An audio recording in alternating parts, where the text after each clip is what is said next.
All right, TikTok review time. Let's go. Hadn't done one in a while. Let's learn some things. A nightmare. The top 5 ways to date after a divorce. Number 1, you want to make sure that you're at least separated, hopefully divorced. But as long as you guys are not living together, that is the biggest thing. Not banging anymore is the most important thing to men. Not banging. Do not be banging them anymore. 4, want to meet more women, start more conversations during the day. This is going to be the best way to meet new people, so you're not only relying on the dating apps. That's facts. Talk to more people during the day, or join groups, and dating apps should be vacated. They are no longer viable, or use them as very limited, but it's going to have to be in person from now. Dating apps are dead. All the companies are like 90% down in revenue. Go check it out for yourself. Dating apps are dead. 3, try to define what you want. And if you don't know what you want, then We all want somebody hot, somebody cool, somebody that gets us aroused, and that's what drives human mating. Go look at my video on Wikipedia and sexual selection. We know what we want. This whole thing about we don't know what we want, we know what we want. We want hot, cool, anyway. Yes, we know what we want.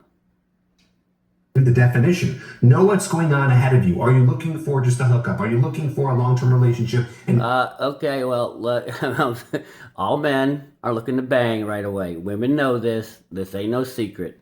Bang first for men, and if we're hot enough, and the woman thinks that we're hot enough, and this is on, this is all women have their own hotness scale for a man, and if she thinks we're hot enough, we get banged quickly. Iron roll of Tomasi number 3. If she's make you waiting for sex, the sex is not worth the wait. It's all about genuine burning desire. The same woman that'll make you wait is the same woman that'll will bang the hot guy in the foam cannon party in Cancun 5 minutes after meeting him. You want to be that guy. So women know this, guys, by the way. Any man out there, they know you're looking to bang when you meet him. into something serious because your relationship has just been dead, or you're just trying to figure it out. Know this so you understand what you're headed into when you're going on dates. Number 2, this is very important. That's why it's number 2. Do one dating app. Start with one. My guess is since you've been married a lot, Women will do 20 dating apps. I don't know why. They get 1,001. They get 1,000 Ds in one dating app. They'll do 10. Don't do any. My reasons are going to be different. Dating apps are dead. I've already said it earlier. Dating apps are dead. All the good people, I don't want to say all, but the majority of the good people have given up on dating apps. You need to give up on dating apps. They are dead. They are gone. And you need to it's like when they say starting a company, sometimes you got to, it's like the burn the boats, line. Remember the old burn the boats, and then they have no way back, or, Sun Tzu in The Art of War is, you put them up against the mountains or whatever, so they have no way to retreat. So then they'll fight harder, right? Well, if you get rid of the dating apps, put them on death ground. That's the Sun Tzu Art of War strategy. Put them on death ground, meaning they have there's nowhere to go. There's nowhere to retreat. But if you always give yourself the dating app, then you're not going to talk to people in public. You gotta rid yourself of the dating app. Make you join groups. Make you talk to men or women. Women, you need to get rid of the dating app so you'll talk to men in public and stop looking at your phone. Because I go to the park every day, or almost every day, and people will be at the park looking at their phones while they're outside. And there's people all around them, single people all around them. Get off your phones. Get off the dating apps. Force yourself. Because when you're, if you ever reach a point where, especially men, and you're lacking, opportunities on a dating app, you'll make sure that you start talking to women. Eliminate dating apps, women. Eliminate dating apps, men. in the dating world, so don't overwhelm yourself. Start with one dating app and then go from there. And number 1, the most important, I'm so glad that you're still here. And by the way, if you're dating after a divorce and you need help meeting more women, you want more dates, you can do a free call with my team and we can chat with you about how we can actually do that for you and make this easy. Number 1, when you're on a date and you're talking to any women, dating has never been easy. You always have to put work in. But yeah, the only way you know if someone likes you, man, is if you request them to do something and they cooperate. If they don't cooperate, they don't like you. And this is at any relationship. If you ask a guy to do something, it's the buddy, and he doesn't do what you like, he doesn't like you as a friend. If you, in a dating world, if you ask a woman to do something and she doesn't want to do it, and she doesn't like you, it's how much they cooperate once you ask them to do something. Do not be negative about the divorce. Do not be complaining about it. Do not. That's facts. Do not be negative about your past relationships. No one likes negativity. Nobody. Your ex-wife. Do not show that your life is in shambles now because of the divorce. Even if it is, women don't want to hear the negativity. Why aren't you dating? Get back out there. Find your person. I'm good. These are the 3 reasons that I choose. No, she's not good. If she was good, you're not on your TikTok talking about why you don't like dating. People who are good on anything, the opposite of love is not hate, is indifference. She does not have indifference about dating. She's gonna, it sounds like she's gonna be negative about dating. No one, it's air, water, food, sex. God made it this way. He made sexual needs just after food. So it is a strong desire. It's one of our strongest natural desires to want to procreate. That's why there are 8 billion people in the world today. Okay? That happened because God made human mating, sexual attraction, a very strong urge. All this is cope. All this is lies. Just understand that's the public face. And everybody claiming they ain't wanting to date are liars. Remain single after a 22-year marriage ended. The first one is that I do not want physical intimacy. That is a lie. Women love physical intimacy. You know, and who would say that? By the way, have you ever been physically intimate with somebody? Just physical affection alone, isn't that a beautiful thing? And you have one life, and it is passing you by daily. Every second is passing us by, and you're gonna go without that gift of physical intimacy. She's lying. Women prepare, you know, and I've said this on another video before, but I've asked women, because I've talked to thousands and thousands while in my dating phases, and about 3 weeks is about the average that women will say they will refuse to go without physical intimacy. 3 weeks. It's awesome. In reality, it's a huge disappointment. When you're young and the men have still got it, they just brag about how great they are, but they can't actually deliver, and you're under constant attack. In my home, well, that's the ones you're choosing. Home, I was being hunted, constant groping, constant Oh, women love constant groping and constant fondling from the man they want to be groped and fondled by. I mean, she apparently, this is a shrew right here. This is a woman that was with somebody that she didn't like. And yeah, no, women don't act the same. They treat all men differently. If you're a guy that she doesn't like and not sexually attracted to, oh, hell no. But watch her be around a man she really enjoys. She'll love to be groped and fondled. If you say something, it just hurts their fragile ego. They take it as... That's the man she's around. Not all men have fragile egos. I mean, again, this is her perspective. And it becomes this whole thing. And then when you're in your 40s and beyond, you're dealing with ED, STD. You know, I'm 50, have no problem with ED. You know, STD, never had a one. You know, I love, this is all the talking points. You know, and by the way, what have we learned? Women have more STDs than men. Number one, they have more sex than men because they have more access. This is not saying men or women are better. And they have more STDs because of biological facts. You know, women are just more vulnerable to STDs. They might, you know, let's say 2 people with STDs or have sex or whatever. The guy's not as likely to get one, okay? Because he's entering a woman. She's more likely to get an STD, so they have more STDs. Women have more access to sex, and in general, I said this on other videos, women have more sex than men because they can get sex easier. So who do you think is going to have more STDs? Why would you even say this? Addiction and other weird stuff. I really should have been a nun. Women, I mean, look how great I look in that. Women who be a nun. Yeah, exactly. You know, yeah, that's probably right before this is at the Swingers Club where she took this picture.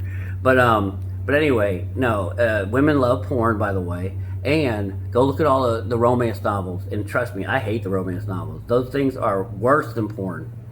The second reason is that I'm my best version of myself when I'm single. When I'm in a relationship, I hate... Yeah, she had the rotation. All women have rotations. If she's single, she has a rotation, okay? She's banging about 3 to 4 guys, okay? She's got a number 1 guy, and then she's got, you know, then some others that come around every now and again. Every woman has a rotation that's single. Don't let her fool you. That nun outfit was, I believe, at the 2026 Swingers Festival, wherever she lives. I'm depressed. I'm sad. Black motivation. I just don't like me. Versus when I'm single, I feel like I'm on top of the world.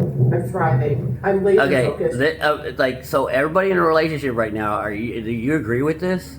Because I've been in some great relationships, and it makes me more motivated. So sounds like it's a you problem, ma'am. Accomplishing things that I just can't do when I'm in a relationship. I love me. And the third reason is that I want to be of service to as many people as possible versus being a slave. Exactly. Rotation. She wants a rotation so she can be of service to as many people as possible. That's a Freudian slip, okay? Person. You've had a death in the family, I can be there for you. You've just had a baby. Instead of banging and having orgasms, I'd love to be at a funeral. I mean, you see, I love, how many women have other women show up, that they barely know to their pregnancy and their birth? Let's see, I would rather be at my friend's birth while she's hollering and screaming and in agony and pain and labor, when she's got her loving husband there. She wants me around. Or I could be banging and, blowing my back out, and having orgasms. Which one would I rather do? I mean, this is the patheticness of these arguments. I can bring you a casserole. You need a volunteer? Pick me. I can say yes to helping so many different people and organizations, and I can't do that when I'm in a relationship. This life is not for everyone. Well, that's because you're too busy having an orgasm. And orgasms are a lot better than, filling your name out on a volunteer form. My gosh, I was born for it. I don't know who else needs to hear this today, but leaving a marriage doesn't require your husband to be a villain. So many women come to me and say, he's not a bad guy, he loves me, but I'm miserable. And then they immediately... That's the beta male provider. She's not going to understand dual mating strategy. This is because she married the beta male. All you beta male providers, listen up. They can leave a beta male. They don't want a good guy. And so I've talked about this. There is no morality in sexuality. Okay? Women want the bad boy. Women want the felon. But that whatever arouses them, okay, and I'm saying they don't want that, but if that arouses them, the fact that you're in the chambers of commerce and you got 100 on your spelling bee and you had perfect attendance in the 5th grade and the 7th grade and you got a 100 on your math test, and women don't care about that. That doesn't get their vajayjay wet. This is what she's talking about. Good guys are not good guys are not arousing. So don't get triggered by this. With guilt. Because if he's good, then they feel like they must be the problem. Here's the truth. You can leave a good man who's a bad fit. Misalignment? Yes. And what she's saying is you can leave a good guy, the guy who's giving you what you want and not standing up to you and he was maybe physically attractive, but was not arousing. If your vajayjay is dry in your marriage, and you want your vajayjay wet because it gets wet when she goes outside, she sees guys, and the hoo-ha gets wet. And they like that, guys. You have to make it wet. And they think with that. If you're not, this is what she's trying, I'm translating what she's saying. My hoo-ha, my vajayjay doesn't get wet, but he's a nice guy, he's a swell guy. You also need to leave because you need to go to a woman where her vajayjay gets wet. Loneliness inside of a marriage is enough. Carrying the emotional load alone is enough. And feeling frustrated and resentful and exhausted doesn't... They feel that way because you won her over with beta male game, okay? This is what happens when you use money and status to win a girl over. You didn't arouse her. And women want to be aroused.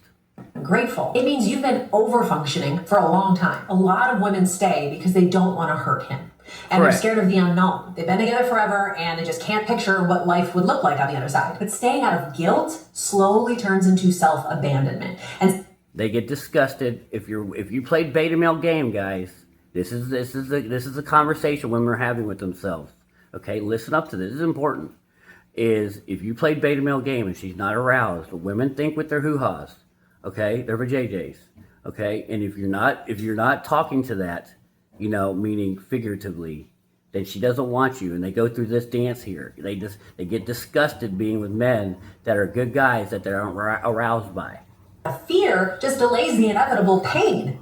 Yours. So if you're in this place, here's a few things you can do right now. First, separate guilt from truth. Because guilt just means you care. It doesn't mean you're wrong. And then second, stop asking, is he bad enough for me to want to leave? And start asking, is this the life I want to keep living? And third, get informed, not panicked. Talk to a divorce coach, talk to a finance professional, ask a divorce attorney the real questions. Preparation breeds confidence. And give yourself permission to choose alignment over obligation. You're not the bad guy for outgrowing a relationship. Choose arousal over beta male provider. That's what she's saying.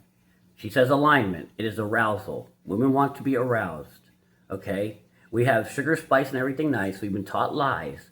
Women are big into arousal. What she's saying here is that this is beta male game. My husband got me. He's a good man. He got me because he used his resources. He used his status to win me over on my dual mating strategy. He won me over on my beta male provider side, but he didn't win me over on the alpha bang side. So I've been in a sexless marriage. He's trying to give me massages that I have to say no after. I've had the fake headaches. I've been trying to let him know to break up with me by not giving him sex for 5 years. He hasn't figured it out. Men, figure it out. Your money and your status means nothing. You're a human, and you're allowed to want peace and partnership and happiness. Well, I'm not going to pay the check if you're not going to sleep with it. That doesn't make any sense. What do you mean? Like, I mean, okay, like. Okay, well, you don't have to be weird about it. It's just like I'm not really like. My time already. The whole thing's not a waste. Wow. I mean, nobody really disrespected me like that before. Like, I don't know what the heck. To be dramatic. That is not dramatic. Like, do you literally hear what you're saying? You literally just told me that you're not gonna pay the check if I don't sleep with you. So you were coming, like that was your whole intention. Like, I feel like I was from the day we met till today. I never gave off. Oh, I'm like the hookup I girl. just think you're like a drama girl. Says the man who literally just said, I'm not gonna pay the check if you're not gonna sleep with me. Like, how cool. Obviously, you're down. You're just embarrassed because you don't want to tell your friends about No, it. you're an embarrassing man who's probably broke. Okay, this is all wrong. First of all, we want Iron Roll of Tomasi. I'm gonna have to break it out here again. I hate to do it, but Iron Roll of Tomasi 3. The girl, if she's making you wait for sex, the sex is not worth the wait. The same girl that makes you wait for sex is the same girl that'll bang the guy, the hot guy in the foam cannon party in Cancun in 5 minutes or less. So what is disingenuous with this girl is here's the thing. She knows that when men are taking her out, they're looking to have sex, okay? She does not owe anybody sex, because I'm going to have to talk a little slowly here so people do understand, because they get triggered, okay? Men and women. But she does not owe this man sex, and he doesn't want to be owed sex. He wants her desire, and he thinks that she doesn't want to have sex with him because she doesn't want to make it look bad to her friends. That's what he said. That is not true. She doesn't want to have sex with you because there's something in the way of her urgency to have sex with you. Probably because there's a behavior or you're not attractive enough for her sexually, and that's okay. Okay? But the bottom line is, it's two people that are not understanding each other, okay? She doesn't understand that he wants to be desired.